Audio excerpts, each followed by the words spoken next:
Come, Ray. The one constant through all the years, Ray, has been baseball. Little roller up along first. Behind the bag. It gets through Buckner. Here comes Knight, and the Mets win. Now the 2-1. Line drive to the base. Justice has scored the tying run. Green to the plate. And he is safe. Safe at the plate. The Braves go to the World Series. Have reserved seats somewhere along one of the baselines that sat when they were children and cheered their heroes. Gibson swings and a fly ball to deep right field. This is going to be a home run. Unbelievable! A 3-run home run for Bucky Dent. The Yankees now lead it by a score of 3-2. Ladies and gentlemen, Mazeroski has hit a 1-0 pitch over the left field fence at Ford Field to win the 1960 World Series.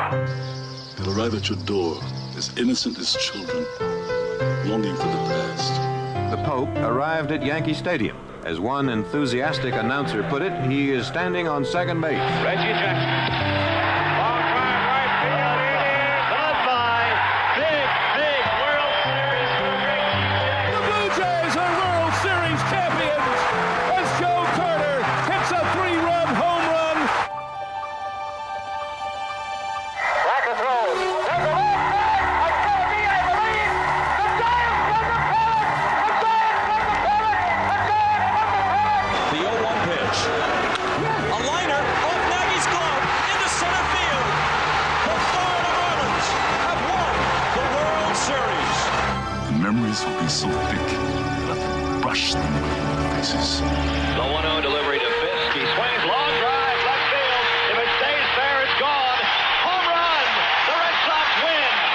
And the series is... Lolich fires. Ball is hit high in the air. This should be the series. Freehand waving everybody away in foul territory. Detroit wins. Here's the pitch to Willie. There's a liner straight to Richardson. The ball game is over and the World Series is over. Willie McCovey hit it like a bullet. A line drive right. Baseball to mark the time. The Oakland A's take.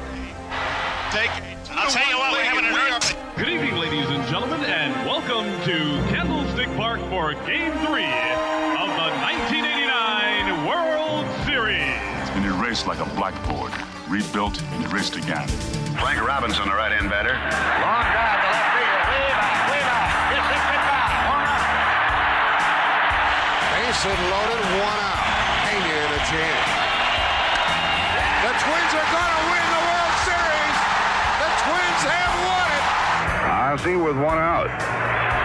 Smith corks one into right down the line. It may go. Go crazy, folks. Go crazy. It's a home run. And the Willie Mays just brought this crowd to its feet with a catch, which must have been an optical illusion to a lot of people. This field, this game, is a part of our past, Ray. It reminds us of all that once was good, and it could be again.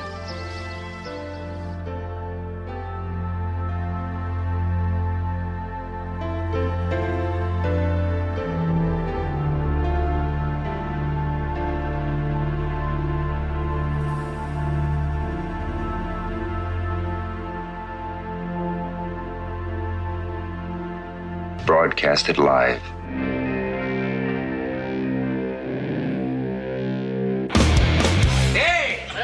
Who wants to have some fun? There are balls coming from all over the place. Left field, center field, right field. See, this is the kind of thing, quite honestly, right now, that makes you want to see the Chicago Cubs team lose. Now, are you just saying you want to have fun, or do you really want to have fun? It'll be fun. Will the next person that sees anybody throw anything onto this field, point them out, or get them out of here? You don't live in Cleveland. You live in Cincinnati. You talking to me? You talking to me? That is the farthest thing in the universe from the truth. Hello, everyone, live. It's the Dan Scott Show. And right there is your host, Dan Scott. And good morning, everybody. Welcome to the Tuesday edition of the program. I am your host, Dan Scott. Good to have you with us on a kind of an overcast day in which we are expecting rain, and we'll be dodging that apparently all afternoon and evening out at Latham Stadium as Furman and Gardner-Webb are scheduled to play in the Paladins' final non-conference midweek game of this 2018 season this evening. More about that coming up in just a little bit. Hope your day's gone well so far. If not, we'll try to provide you a little bit of a boost. If it is, we'll try not to do anything to screw it up. And by the time it's all said and done, our mantra here is we hope to learn something we did not know before the show began. And it all starts usually right here in the host chair. How was your weekend? I know we're a day beyond that now with no show yesterday.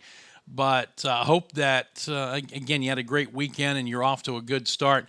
I spent last night at a men's hamburger cookout dinner at our church, and there were about 60 men who showed up for some fellowship, and we got a chance to listen and have conversations with and ask questions of a guy who's a friend of mine by the name of Riley Johnson.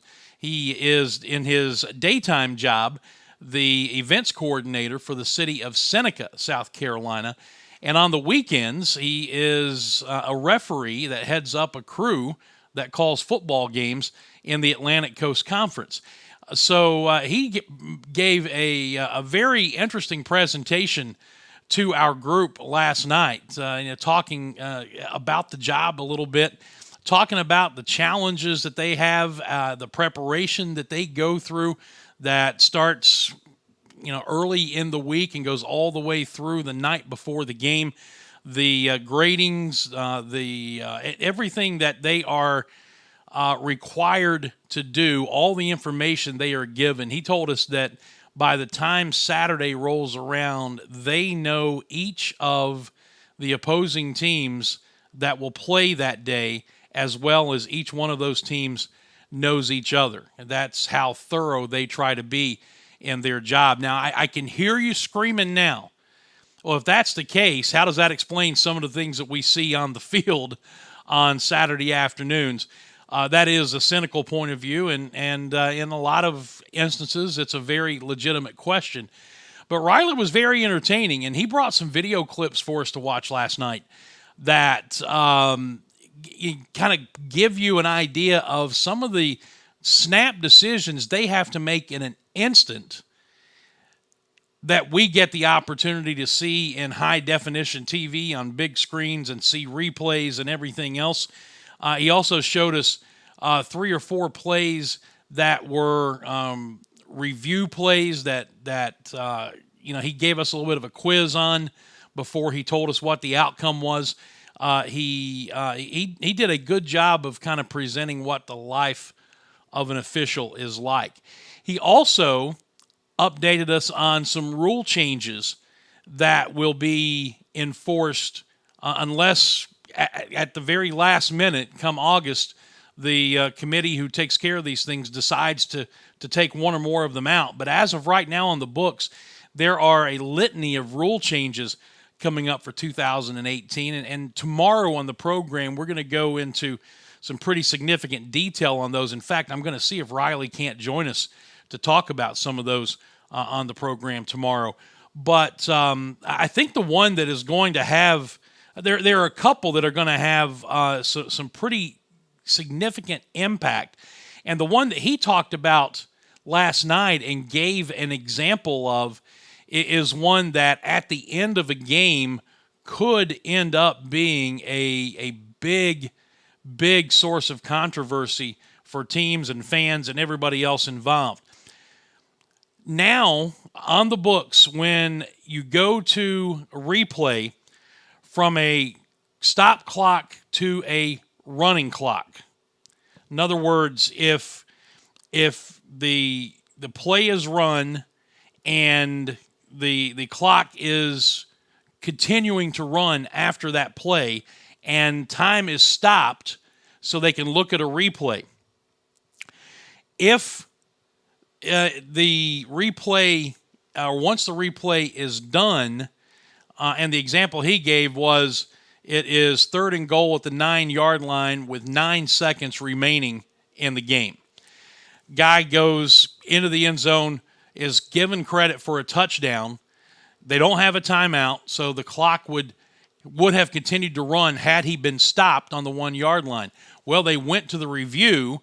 They found out that indeed he was stopped at the 1-yard line. Now, because there are no timeouts remaining and because the replay went from a stop clock into a running clock situation, now the rule is they're going to run 10 seconds off of the clock at the end of games. And in that particular scenario, when the previous play had started at 9 seconds, by the time they placed the ball back at the 1-yard line, the game is over. There's no opportunity for them to get back up to the line of scrimmage and run another play because of the 10-second clock runoff. Had there been a first down, had it been 3rd and 5 at the 9, and you went from a running clock to a stop clock, and then there was a review, then there would not be a 10-second runoff. But if it's a review that happens because from a running clock situation at the end of a play, if the clock is continuing to run, then 10 seconds gets run off at the end of that. It's going to be something that I think is going to be very significant. We're going to see a lot of controversy about that rule if it is kept in place, and right now there's no reason to believe it's not. Another one that you may have seen, and I'm not going to go through this entire list, but another one that you may have seen is a change on kickoffs. Now, if a fair catch is made on a kickoff inside the 25-yard line, say a guy makes a fair catch signal and catches the ball at the 2-yard line, they're going to put the ball at the 25 and treat it as if it was a touchback. Now, the caveat to that, Riley says, if you have 2 guys back to receive kicks, the guy on the right side signals for the fair catch, but the guy on the left side is the one who makes the catch at the 2-yard line, then the ball is placed at the 2 because the guy who received the ball is not the one who made the fair catch. But anything that is considered a legal fair catch on a kickoff, not a punt, on a kickoff now that's caught inside the 25-yard line but is still in play, the ball is going to go to the 25. They're going to treat it like a touchback. Those are a couple of the rule changes you're going to see this year. As I said, there's a whole list of them, and hoping I'll be able to get Riley on the show to talk to us about that tomorrow because it's going to be an intriguing set of circumstances once we get to the beginning of college football season this year. And whether it's the FBS level or the FCS level, these rules are all across the board. And it will come into play here at Furman and other places in the Southern Conference, talking about the replay rule now, because as you may or may not know, the conference is mandating that every school have instant replay capability in place for football by next year, but Furman is among the schools that will have it in place and up and running here in 2018. In fact, in the booth right beside me, where the athletic director had normally hung out, that's going to become the replay booth for the upcoming college football season. So that rule will affect, or possibly affect, what happens here at Furman's 5 home games and other places around the conference. So it's not just an FBS thing, it's also a rule at the FCS level for those who have replay in motion. So anyway, I thought that was very intriguing last night. Riley did a great job.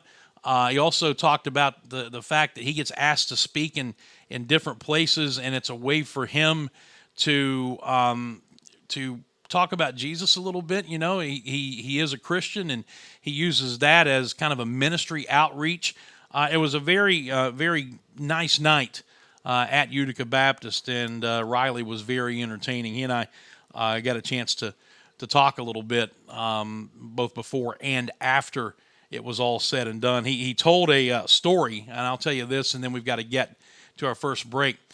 But he told a story, and I thought he was just using this for a punchline because it's a very old joke. But he said this actually happened. A coach actually said this to him. he said that the coach was very agitated as the way things were going in the game early on and was giving him all kinds of grief. And said he asked Riley, he said, "Can you penalize me for what I'm thinking?" And Riley said, "Well, no, of course not." And the coach said, "Well, I think you suck." And that's an old joke. It really is. But Riley said it actually happened. And then afterwards I told him, I said, well, there's another one that supposedly actually happened that kind of worked the other way. And it involved the legendary Chicago Bears head coach George Halas, who was into it with an official. And finally, Halas told the official, you stink.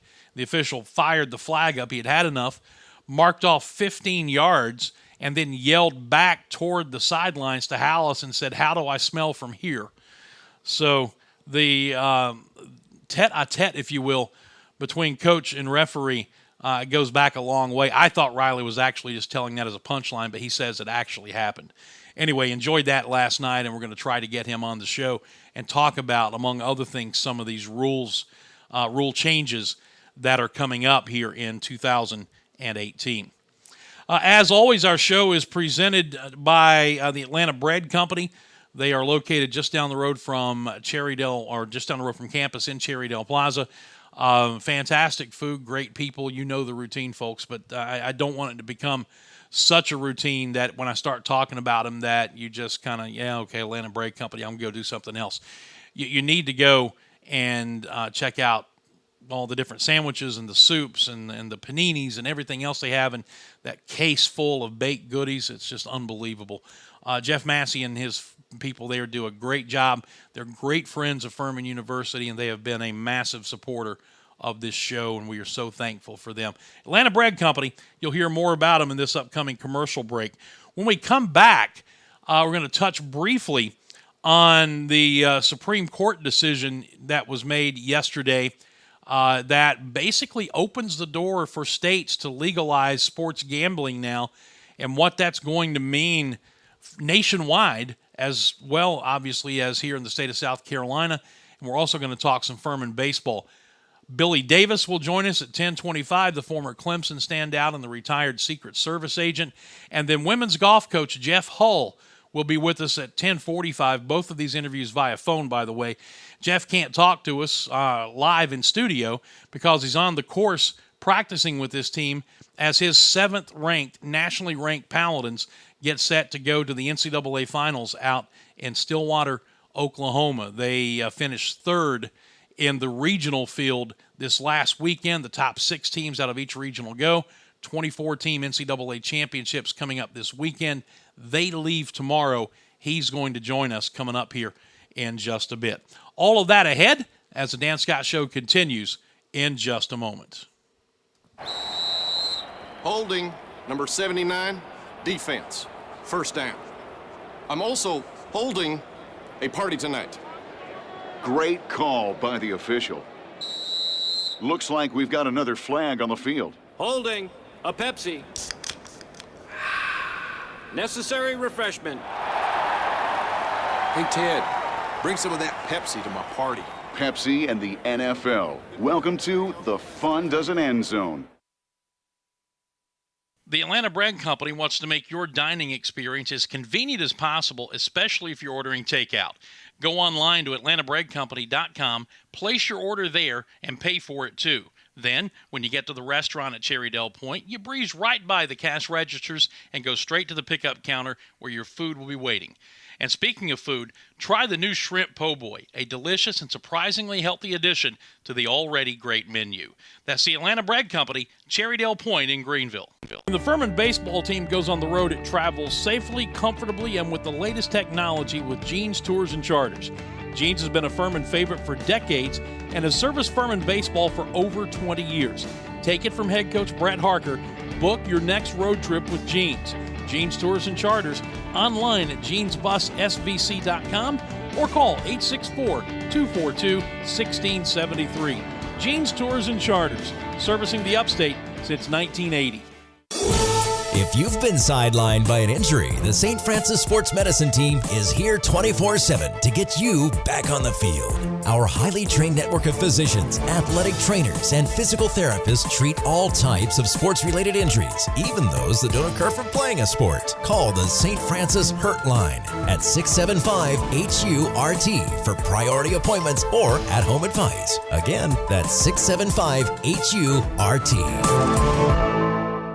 Let me tell you something, Cowboy. This rookie can really bring the heat. He's smoky and spicy with a Chipotle style all his own. It's a new Montgomery Inn Chipotle barbecue sauce. Make it a part of your home team. Available now at your neighborhood grocer or online at CincyFavorites.com.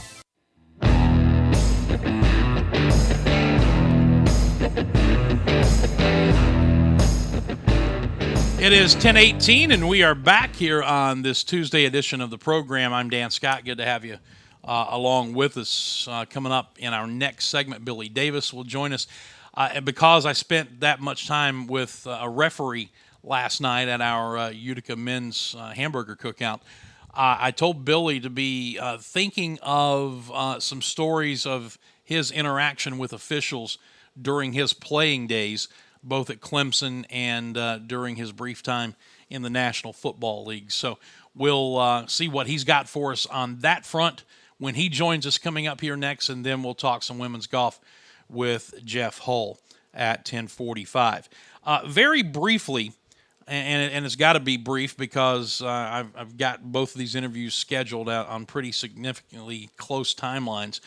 But the Supreme Court yesterday, if you missed this, struck down a federal law basically that prohibits states from doing their own sports gambling outlets if they want to. The act that was put into place back in 1992 by Congress basically banned it across the country. The folks in the state of Nevada were given an exemption from that. So Nevada was the only place that legally you could go and do betting on sporting events. Well, that has been struck down now, and basically the Supreme Court, in a 7-2 decision in a case brought by the state of New Jersey, said that the federal government did not have the authority in this instance to tell states what they could or could not do. It wasn't, from their standpoint, being a pro-gambling scenario. It was the interpretation of the law that had been enacted, and they said that the passage of that law was unconstitutional.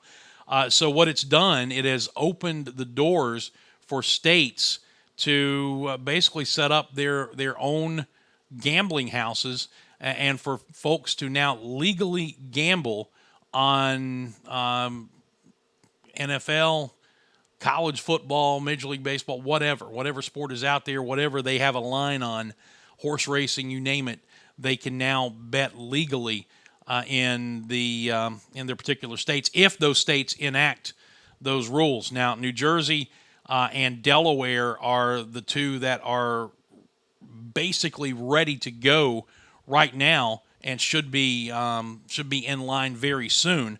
But a whole list of other states. I was looking at a story this morning, as a matter of fact, if I can pull it up quickly, are in effect or have already taken steps to put measures in place that will make it easy for them to get the gambling rolling, the sports betting rolling in their state. And she said, of course, naturally, I go best to the 70s from the couch. the old CBSSportsline.com site here. We can come over. They have these videos that just pop up and start playing.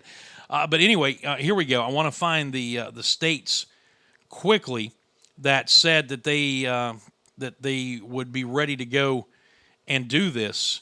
Here, where next, it says.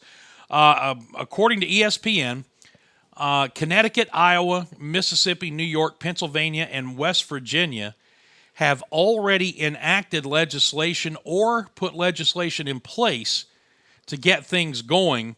So it's not expected to be very long before sports wagering is legal and operating in those states. Additionally, Another 12 states, California, Illinois, Indiana, Kansas, Kentucky, Maryland, Massachusetts, Michigan, Minnesota, Missouri, Oklahoma, Rhode Island, and yes, South Carolina have something moving in the background to try and get in the mix on sports wagering. So the state of South Carolina apparently is looking into that as well, and eventually is expected to jump on board with it. From a monetary standpoint, they think this is going to be a big windfall for the states because the belief is it's going to cut down on the amount of illegal sports gambling, the billions of dollars, and that's with a B, that goes on across this country year in and year out. And, of course, the states are going to want to get their cut of that. The leagues, in some way, shape, or form, are going to want to get their cut of that as well. You can bet that they'll be involved in it somehow. You want to talk about it from a morality standpoint, that is a whole other conversation. I am not a believer in gambling. That's my personal view of it. But the bottom line is now it is a reality and is going to become a reality across the country. It's going to be interesting to see what happens, how quickly these states enact their own legislation to get it going, and what effect that it has. To me, it's chasing a red herring. And I'll give you an example. I was talking with one of the gentlemen last night at our hamburger cookout, and we were talking about this subject, and his comment was, and I thought this was very profound, very accurate. He said that, so you're telling me that legal sports gambling is going to shut down illegal sports gambling the way that the lottery here in South Carolina saved education. And I think he made a very valid point there. The lottery was lifted up as a way that was going to save our educational system. It was going to pump millions of dollars into the educational system, and yet South Carolina's educational system is still lagging woefully behind. We have teachers who are leaving and resigning by the tens of dozens of beyond even more than that every single year, either getting out of the profession altogether or going to other states. The lottery was not the answer to the educational issues in the state of South Carolina like they said it was going to be. What happens moving forward, I don't know, but this is the reality of what we have to look forward to right now. Legalized sports gambling coming to a gambling house near you sometime soon. All right, to break we go. We'll come back, and Billy Davis will join us on the other side as we continue on the Dan Scott Show right after this. Hey, Furman fans, it's baseball season. Here at Ingalls, we know that as you root for the home team, sometimes you want more than just peanuts and Cracker Jack. And while we do deliver on your favorite ballpark classics, we're proud to offer a packed lineup of everything you need to make your next meal a home run. Ingalls, a proud sponsor of Furman Baseball and the official grocery store of Furman Athletics. Go Dins! Life's healthier when you're backed by a Greenville Health System primary care doctor. Because then, the doctor that has your back is backed by the more than 1,000 physicians and specialists at the region's leading health system, all working together to bring you the right care in the right place at the right time. Great health starts with a GHS primary care doctor, and there are more than 200 of them conveniently located throughout the upstate, ready to see you. Find yours today at ghs.org/mydoctor. Zaxby's food has always brought people together. Catering to the big moments, the little wins, the long talks, and the quick getaways. Because food this inviting is bound to add a lot of flavor to your life. Introducing the Zax Pack. Served with chicken fingers, sides, Texas toast, and iced tea. Pick one up for dinner or your next event. Friends, family, flavor. Zaxby's. Indescribably good. I was surprised recently when I learned that Americans spend $80 billion a year on illegal sports gambling. Sure, that's spread out over millions of gamblers, but still it makes you wonder where that money's coming from. Unfortunately, too often it's coming from money that was intended to buy groceries, pay the mortgage, or even put children through college. If gambling's had a negative impact on your life, call the SC Gambling Hotline toll-free at 877-452-5155. Help is confidential and available 24 hours a day. A message from the South Carolina Department of Alcohol and Other Drug Abuse Services.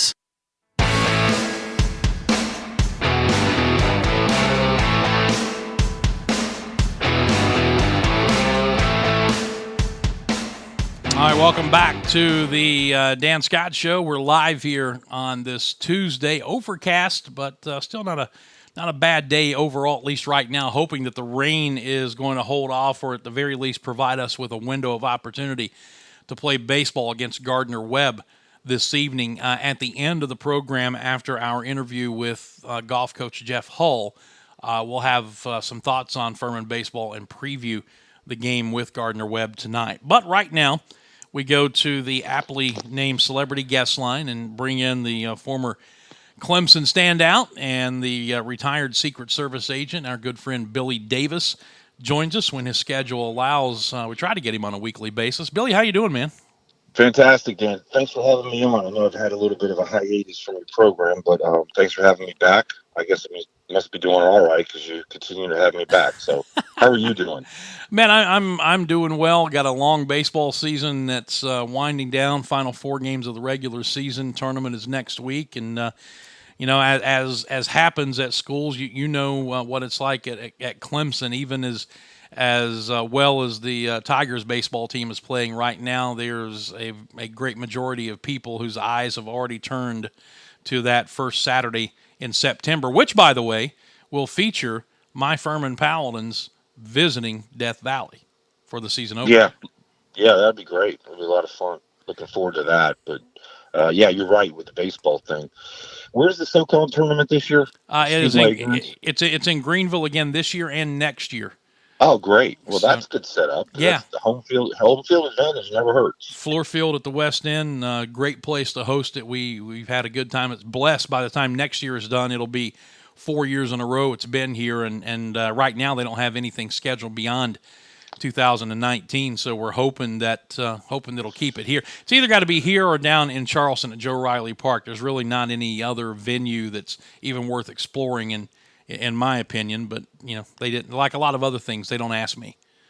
No, they don't ask me either. My time has passed. But I tell you, I don't think it would be hard to beat the floor field experience. I mean, that's a place they pretty much need to lock down if I was the Southern Conference. But like you said, they don't ask me. Don't need my opinion. Yeah, so. I think the one thing that may be keeping them from going ahead and signing a longer-term deal is that maybe the people who own, and I don't know this for a fact, this is just conjecture, maybe the people that own the Drive are hoping that they might be able to lure one of the bigger conference tournaments, the ACC or the SEC, to Fluor Field.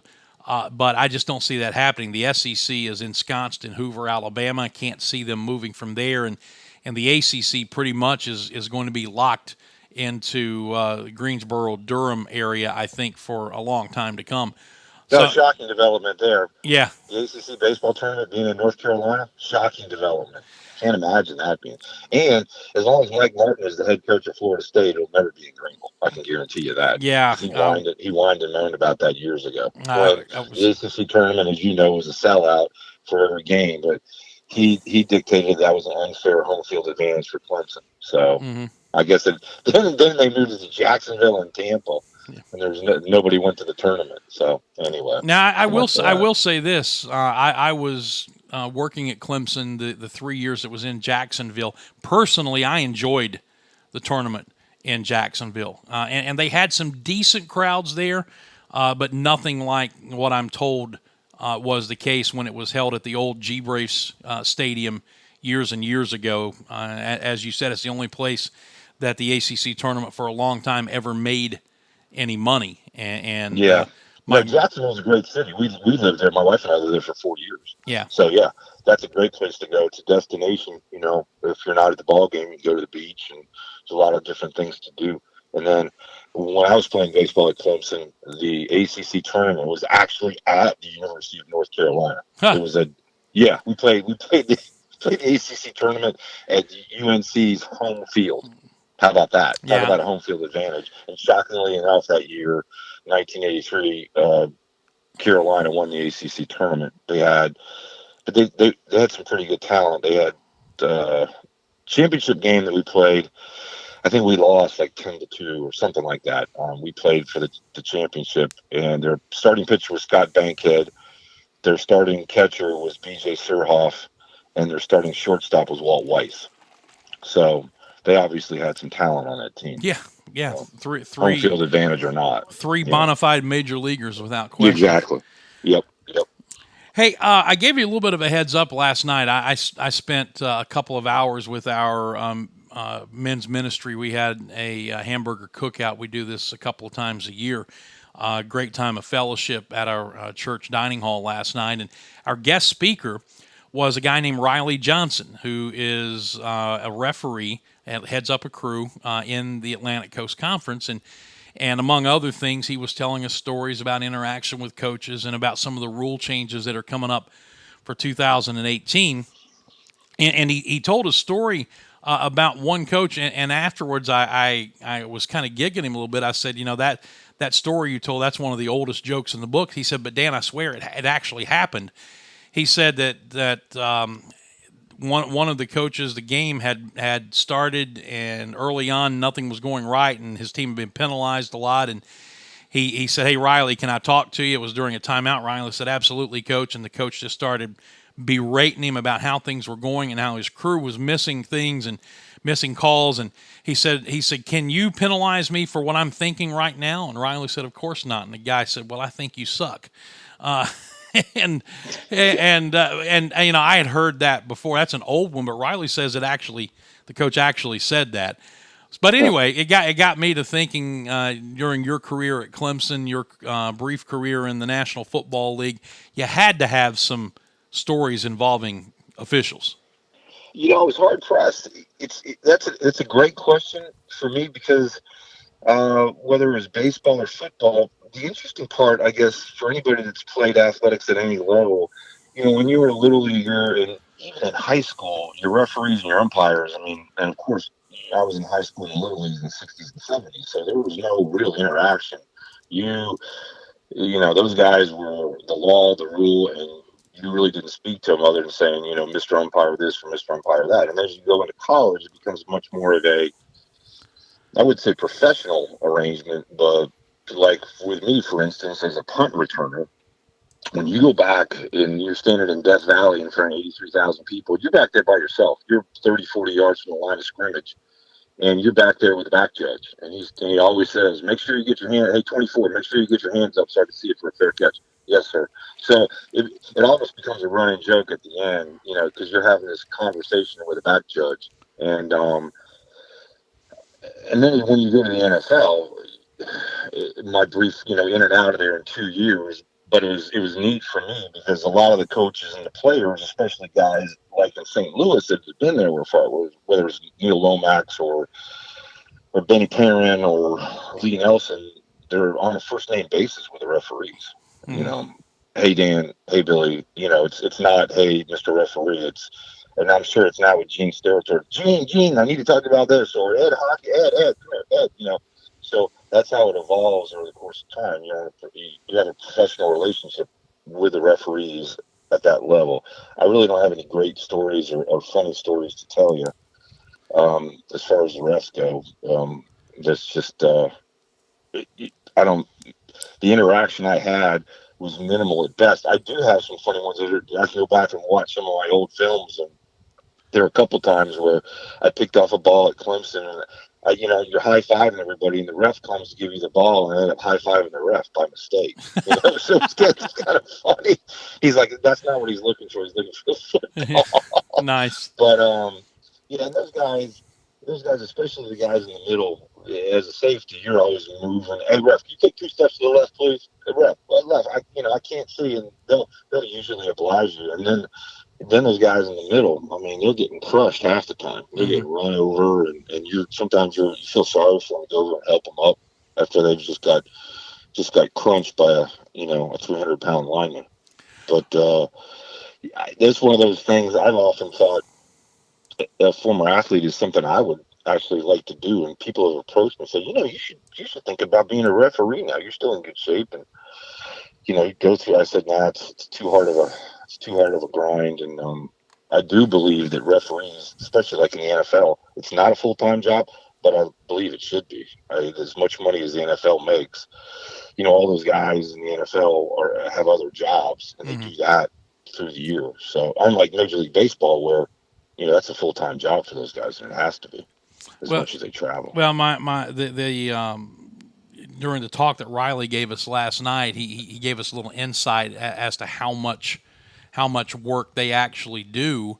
And there is off-season work, even though it's not a quote-unquote full-time job. But he said that he got back from the Rose Bowl in January, and he was already doing scrimmages in February for some teams that started spring practice that early. So there's that. There's continuing education. There's video review, policy review. All of that stuff that goes on. I think the average fan. And I kind of laughed about this at the top of the show, hearing everything that he talked about, which I knew, but that doesn't keep me from being critical during games. But I can promise you that. But I'm sure you've never done that. The average fan has no idea how much work these guys put in every week. Riley said that they know, his officiating crew knows each of the teams that are playing that Saturday as well as those teams know each other. That's how much scouting that they do, the video work, the video process, everything that goes into it. And I was laughing, and I said, that really, in spite of that, you end up shaking your head and questioning a lot of the stuff that you see on the field on Saturday afternoons. But I just don't think the average fan really understands how much work these guys put into it, even though they all have other jobs during the week. It's still a week-long process from game to game. Well, yeah, I don't think the average fan understands a lot the amount of no, and I don't mean to be critical. Well, it is critical, but I think sports is, and we've talked about this over the years, Dan. That sports is the one thing where, and it's one of my favorite quotes of all time, is "We watch, therefore we know." Fans, we watch the game, and then if we watch Major League Baseball, if we watch it enough on ESPN, then we're automatically an expert. Or these people that get online at these different sports college websites on these chat rooms and boards, and they're all experts. And it's because they watch, therefore they know, and they can be hypercritical. As far as referees, I'll be the first to say, there are many times when I'm watching a football game and I see a pass interference called against the defense, defensive pass interference, and I look at my wife and I go, have these guys ever even played in the secondary?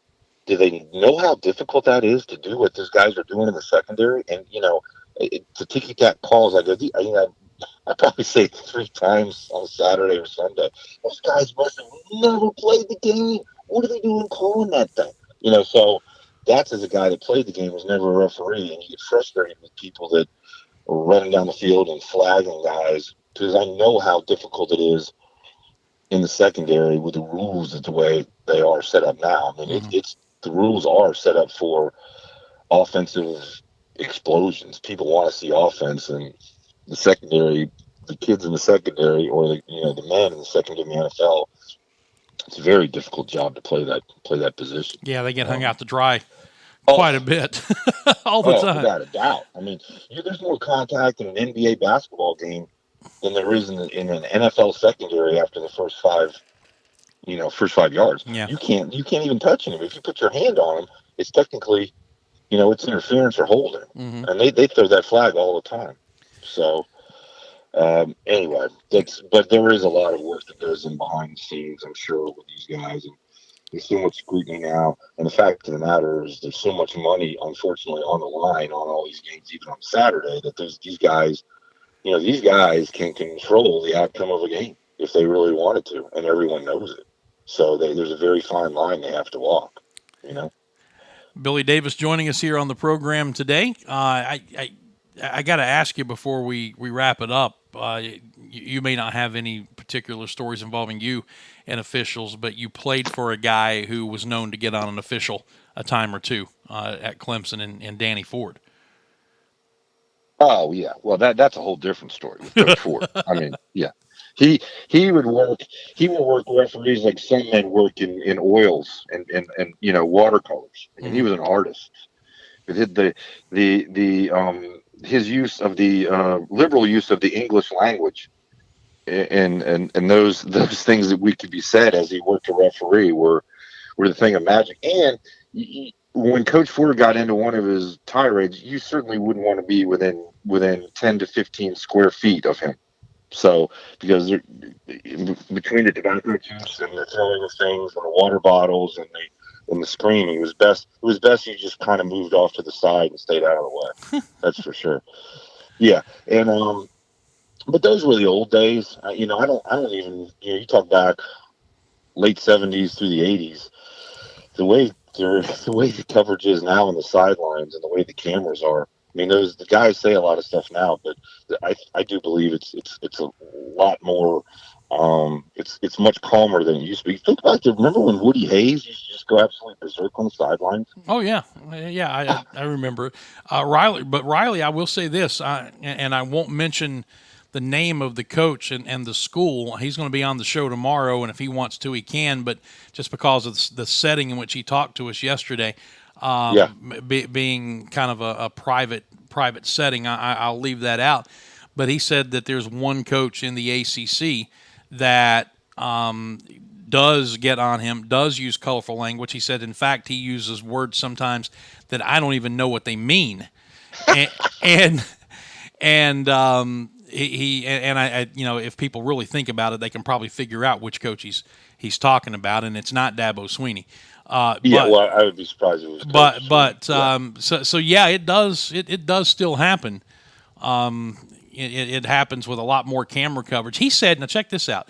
He said when he first started officiating college football, they used 6 cameras to televise. He said now they use 23 cameras, like on an ESPN game.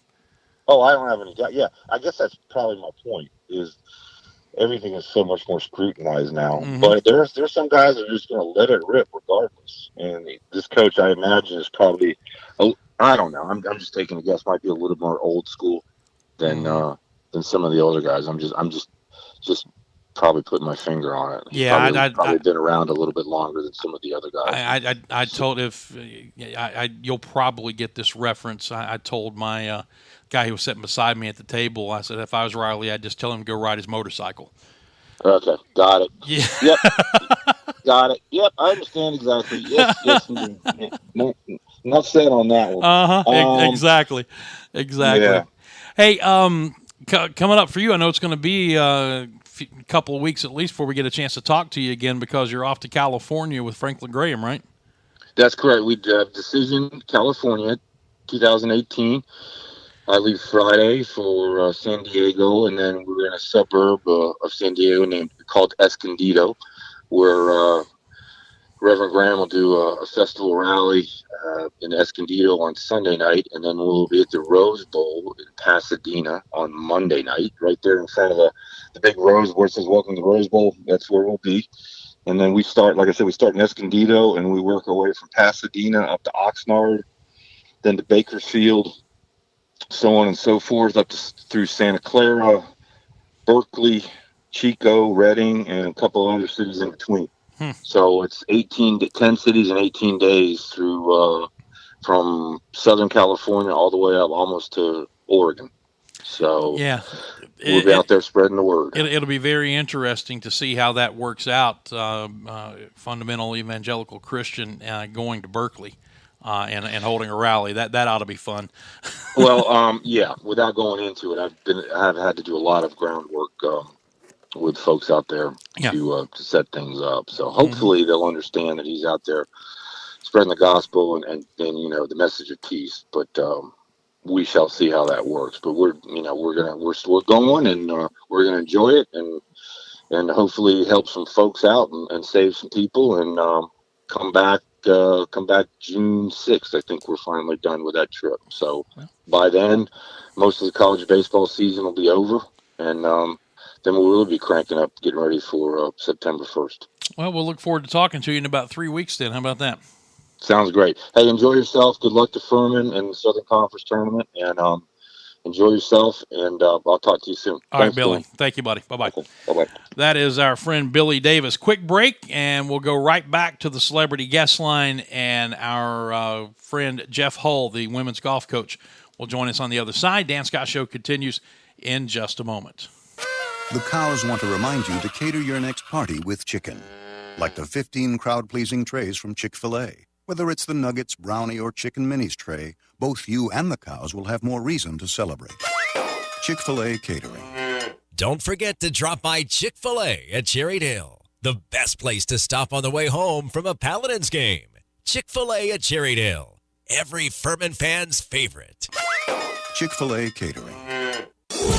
If you've been sidelined by an injury, the St. Francis Sports Medicine team is here 24/7 to get you back on the field. Our highly trained network of physicians, athletic trainers, and physical therapists treat all types of sports-related injuries, even those that don't occur from playing a sport. Call the St. Francis Hurt Line at 675-HURT for priority appointments or at-home advice. Again, that's 675-HURT. The Atlanta Bread Company wants to make your dining experience as convenient as possible, especially if you're ordering takeout. Go online to atlantabreadcompany.com, place your order there, and pay for it too. Then, when you get to the restaurant at Cherrydale Point, you breeze right by the cash registers and go straight to the pickup counter where your food will be waiting. And speaking of food, try the new Shrimp Po' Boy, a delicious and surprisingly healthy addition to the already great menu. That's the Atlanta Bread Company, Cherrydale Point in Greenville.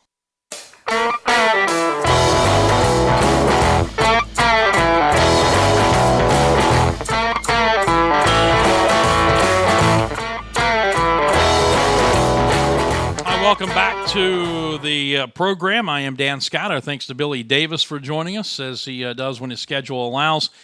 And now we are ready to go back to the celebrity guest line. Boy, the work never stops. You prepare and prepare and prepare. And that's one of the reasons this team is ranked 7th in the country. The women's golf coach, Jeff Hull, is joining us on the program right now. Jeff, welcome back to the program, and congratulations on getting through yet another regional and heading to the finals this week, buddy. Thank you. Heck of a job finishing third in the Tallahassee regional. Natalie Srinivasan individually finished third. I guess you were pleased with the way your kids played. Well, sure. I mean, regionals are maybe sometimes harder than nationals because you have to get through them. But our depth was, what carried us all year, and our depth is what got us through. I mean, because Jacqueline, who's typically in the 4 or 5 spot, finished 9th at the regional. So, she's been playing really, really well, and so is everybody else. So, yeah, all in all, it was a pretty good tournament. What was the confidence level going in? I know that you knew your girls obviously could play with anybody who was there, but at the same time, you never want to go into these things overconfident. No, there was, it's not an overconfidence thing, but I think they were very confident in their ability to play well. The golf course played pretty easy, which tends to balance out the field. So I was a bit concerned, about that, because you can actually get some teams who maybe haven't had as good a year as you sneak in there because the golf course just wasn't playing as tough. But, it didn't bother them. They went out and just, made a lot of birdies and really played well. So the confidence level was very high and continues to be. Is that a normal thing for this particular golf course, the Don Veller Seminole Golf Club down in Tallahassee? Was it because of pin placement? Was it because of weather? Why did it play so easy? Well, it was just very dry. It was very hot. Ball was going a long way. It was running a long way. So the golf course just played very shorter than we're used to playing. And then, if you get good players with short clubs, they're going to make a lot of birdies. Mm-hmm. But because it was playing short, it sounds like that really helped your girls off the tee. Well, it did. I mean, it just gave us scoring opportunities. I mean, we went from, Clemson's tournament where we shot 30 under to, we went to Greensboro and then the SoCon Championship where the golf courses were just playing really hard and we had a hard time making birdies. So it was nice to get out there and just be able to make some birdies. So what do you expect from the course at Stillwater? All I've heard is it's really hard. So, that's I think it's a fairly kind of rolling terrain, big golf course. It's going to play Furman fast, but they'll set it up accordingly. And they had the men's championship out there a few years ago, and it played pretty tough. So we're excited to see it. Speaking with Jeff Hull, the women's golf coach, who's 7th ranked Paladins have made it through the Tallahassee Regional, finished 3rd. The top 6 teams in each regional advance. So it's a 24-team field headed to the NCAA finals. How do you handicap this field? Tell us about some of the other teams that are there. Well, I mean, it's pretty much. I think of the top 10, there's only one team not there. But everybody else is highly ranked, and it's the best field you'll see all year. I mean, Alabama and Arkansas and UCLA have pretty much separated themselves, and Duke have separated themselves from the rest of the field this year with a lot of impressive wins. But we feel like we can play with any of them. We have played with them, several times this year. So, but all we have to do is get in the top 8. The top 8 make match play, and anything can happen in match play. Looking back at your run through the regional, your top 2, you mentioned Srinivasan and Bendrick finished inside the top 10. You had 3 inside the top 25 and 4 inside the top 35. So, I mean, right up and down the line, your kids played very well. Yeah. And that's, like I said, that's been our strength, for the last 2 years, has just been our depth. Anybody can come in there and play well. So if we can just keep all 5 playing well during the championship, I feel pretty good about it. So what's the schedule? I mean, I know you're on the practice course here at Furman right now. What's the schedule moving forward? We're going to leave tomorrow morning. We'll get into Stillwater a little afternoon, and then we will do a little walkthrough. We can kind of walk the golf course, just kind of get a look at it. Can't practice or play or anything. And then we play a practice round Thursday, and then we don't start the tournament until our first tee time's about 1:30 on Friday. So get a little bit of a rest there. So you're only allowed the 1 practice round. Mm-hmm. Yeah, you can't even step foot on the golf course. I mean, other than you can't practice, can't hit balls, can't do anything. So that's why we're leaving tomorrow. Yeah. What will you be looking for in that practice round? I mean, how much detail can you actually pull out of how that course plays in 1 practice round? Well, you get a good feel. I mean, hey, you just want to see where your drives end up. You want to see what kind of clubs you're going to have into the greens, how the greens are reacting to balls coming into them. Are they firm? Are they soft? What's the green speed like? How do they react to wedges and chips? And then we try to look at prospective hole locations and kind of determine, where you want to be. Believe it or not, they do miss shots. So we look at places to miss it, because golf is sometimes about where you miss it more than where you hit it. Mm-hmm. And, so we get a lot of that information and I work probably harder during the practice round than the tournament round. Tournament round, you just got to let them go play. But I really do a lot of work in the practice round, gathering information. And then, we talk about it before each round, kind of our game plan for each hole. And they've been really good about taking that information and applying it. So that's what we do. Yeah, it was funny coming back from the baseball trip to East Tennessee State on Sunday. They put the Players Championship up on the satellite TV on the bus, and there was one juncture in coming down the stretch. We got to watch, the final 5 or 6 holes, I guess, and the TV guys were talking about something you just said. Well, on this hole, if you're going to miss, you want to miss left instead of right. So that's one of the advantages you'll get from at least getting that 1 practice round to see where this is where we want to be, but this is definitely where we don't want to be. Correct. Very interesting. Just Jeff, how has this program come together and been able to maintain this level of success? Just, we got good kids, good players. It's, all the kids that we've brought in have developed very, very well. I mean, they're all good players, when they got here, but they've all continuously improved and gotten better.